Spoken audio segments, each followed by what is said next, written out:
आज हमारा दिन नंबर 9 ALP 11,127 जो वैकेंसी है उनके लिए हम पिछले 12 वर्षों के 2014 से लेकर 2026 तक के मैथ्स के वे क्वेश्चन जो काफ़ी हार्ड लेवल के हैं, पेपर एग्जाम हॉल में बनाने में थोड़ी जिनमें समस्या बनते हैं, उन क्वेश्चन को हम अच्छी तरीके से with basic concept plus trick से बनाते हैं। तो देखते हैं आज का हमारा दिन नंबर 9 का क्वेश्चन क्या सेलेक्ट किया हमने। क्वेश्चन आपकी स्क्रीन पे देखिए जी। क्वेश्चन है हमारा ये ट्रिग्नोमेट्री से यानी कि हाइट एंड डिस्टेंस का। अब क्वेश्चन को हम जो बनाएंगे वो बेसिक तरीके से नहीं बनाएंगे। बेसिक तरीके से अगर आप कहते हो तो मैं बेसिक से बना देता हूँ। चलो बेसिक से बना के फिर ट्रिक से बताता हूँ मैं सवाल को। एक मीनार के सिर से भूमि पर एक ही तरफ स्थित दो वस्तुओं के अवनमन कोण क्रम से कितने हैं जी मेरे। अवनमन कोण है जी 60 डिग्री और जी 30 डिग्री। मीनार की ऊंचाई कितनी है जी 450 मीटर। दो वस्तु के बीच की दूरी ज्ञात करनी। देखे ये हमारी माना कि ये मीनार है कोई, इस मीनार के हमारे ऊंचाई कितनी दी है जी 450 मीटर दी है और इस पर दो बिंदु है। हमने माना मीनार हमारी उसका मीनार ए बी ली। हमारे पास सी एक पॉइंट है एक साइड में, यहाँ से एक तरफ से उसका अवनमन कोण कितना बनना जी 60 डिग्री। और जी दूसरा जो पॉइंट है हमारा वो ले लिया हमने क्या जी डी, उसका अवनमन कोण कितना बनना जी मेरे पास 30 डिग्री। अब मुझे इन दोनों के बीच की दूरी निकालनी। किनके जी, हमारी जो एक तरफ दो बिंदु है उन दोनों के बीच में सी डी की अंकी या निकालनी मुझे दूरी। तो हम सबसे पहले क्या निकाल लेंगे, tan 60 और tan 30। तो tan 60 की वैल्यू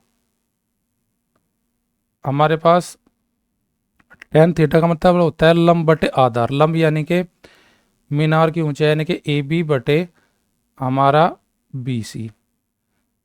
और जी एक बार निकाल लेंगे हम tan किसकी जी वैल्यू, tan 30 की। tan 30 की वैल्यू यानी कि लंब यानी कि ए बी बटे बी डी।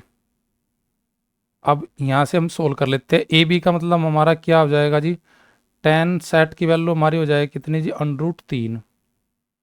√3 ए बी की वैल्यू मेरी यानी कि मीनार की ऊंचाई यानी कि 450।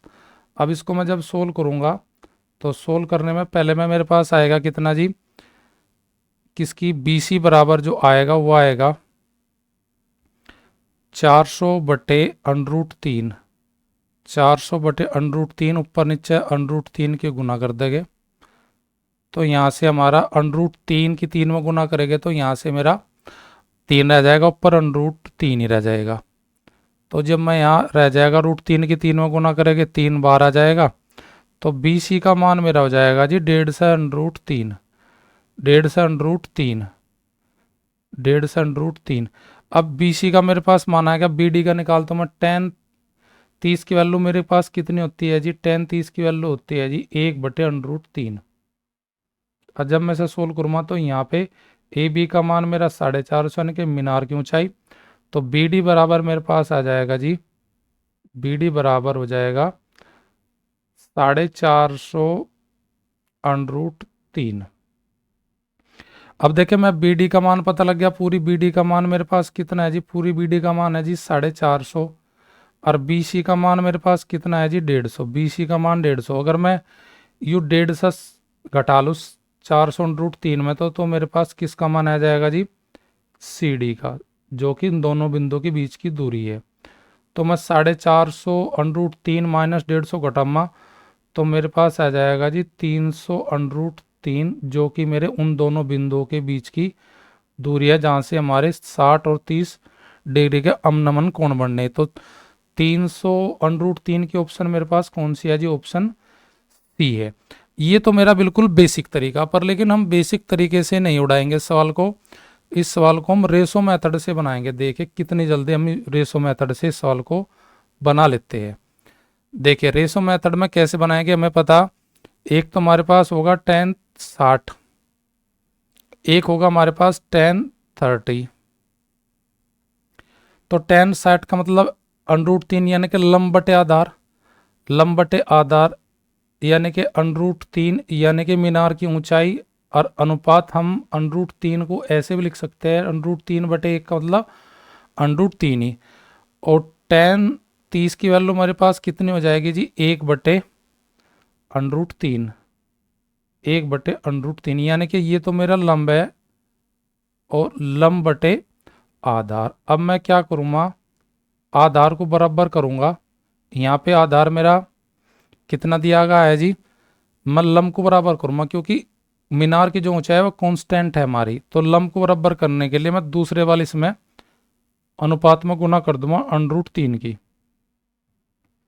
तो यहाँ √3 गुना करूँगा तो ये हो जाएगा √3 अनुपात √3, 3 में गुना करेगा तो यहाँ हो जाएगा 3। तो देखिए लंब हमारे पास यानी कि मीनार की ऊंचाई, उसका तो मान हमें दिया है कितना, √3 की तो वैल्यू दी है मुझे कितनी जी, 450 मीटर।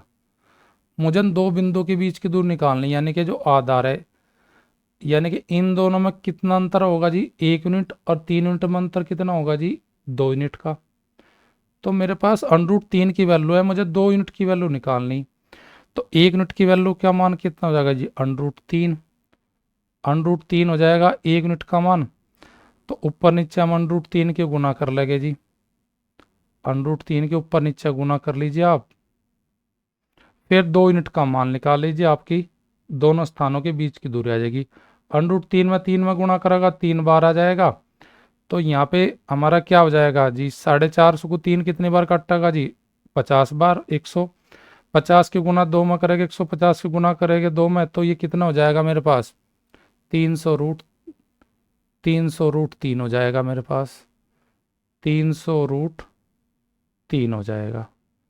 तो देखिए 300√3 हमारा ऑप्शन सी में। तो रेशो मेथड से मैं क्या करना, लंब का जो मान अलग अलग है उसे इक्वल बनाने के लिए, लंब का मतलब मीनार की ऊंचाई, आधार का जो अनुपात अनुमांतर लेकर उसकी वैल्यू निकाल लीजिए आप। √3 की वैल्यू आपको पता है, मीनार की ऊंचाई है, 1 यूनिट का मान कितना होगा, फिर 2 यूनिट का मान निकाल लेंगे। 2 यूनिट का मान हमारा उन दोनों बिंदुओं के बीच की दूरी का, ये फॉर्मूला लगेगा जब एक ही तरफ दोनों बिंदु स्थित हो हमारे। अगला क्वेश्चन बनाते हैं रेशो मेथड पे ही।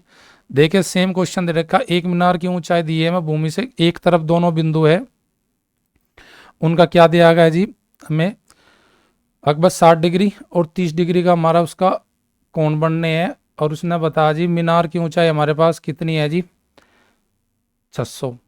अब दोनों बीच की दूरी ज्ञात कीजिए। अब वही 60 और 30 का हमारा क्या रेशो बनेगा भाई, √3 लंब अनुपात आधार, और 1/√3 मेरा बनेगा 10।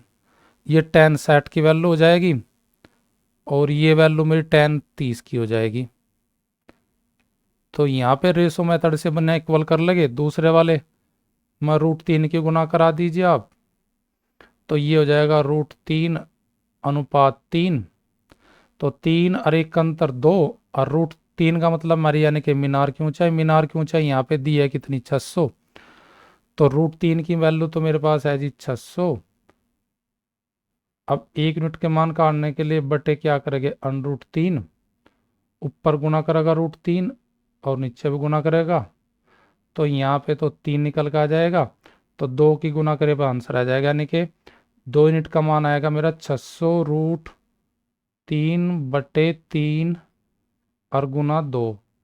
तो ये मेरे पास कितना आ जाएगा, 600 का आप 300, 300 में गुना करूँगा मैं फिर वह 200 की, तो 2 से 2 ही कट जाएगा यहाँ से सीधा मेरा, नहीं √3 है जी, ये 3 है, 3 है, तो ये 200 पर जाएगा, 200 की गुना करेंगे 2 में, तो ये हो जाएगा जी 400√3। 400√3 मेरी कौन सी ऑप्शन में है जी, ऑप्शन बी में है।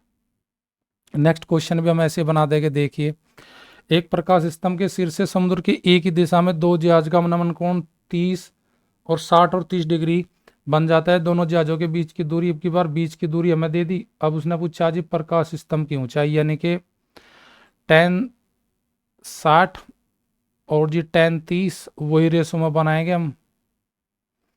क्या यहाँ पे हो जाएगा मेरा √ लंब अनुपात आधार, यानी कि √3/1 और 1/3, फिर वही करेंगे √3 के गुना करेंगे इनमें 10 30 वाले वैल अनुपात में, तो ये हो जाएगा √3/3। तो यहाँ पे 1 और 3 का अंतर मेरा कितना हो जाएगा जी, 2। 2 का मुझे अंतर का मान दिया है, के बाद दोनों जहाजों के बीच की दूरी वो दिया है 2 यूनिट का मान 20 √3, 1 यूनिट का मान कितना हो जाएगा, बटे 2 करूँगा तो यानी कि ये हो जाएगा 1 यूनिट का मान हो जाएगा जी 60√3।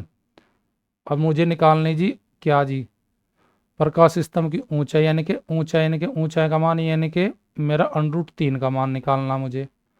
√3 का मान निकालने के लिए मैं क्या करूँगा, 1 यूनिट का जो मान है उसमें गुना कर दूंगा √3 की, तो √3 3 की गुना करेगा 3 बार आ जाएगा, तो 60 × 3 मेरे प्रकाश स्तंभ की लंबाई आ जाएगी, ऊंचाई आ जाएगी 180 मीटर। 180 मीटर मेरी ऑप्शन किस में दिया है जी, ए में दिया है।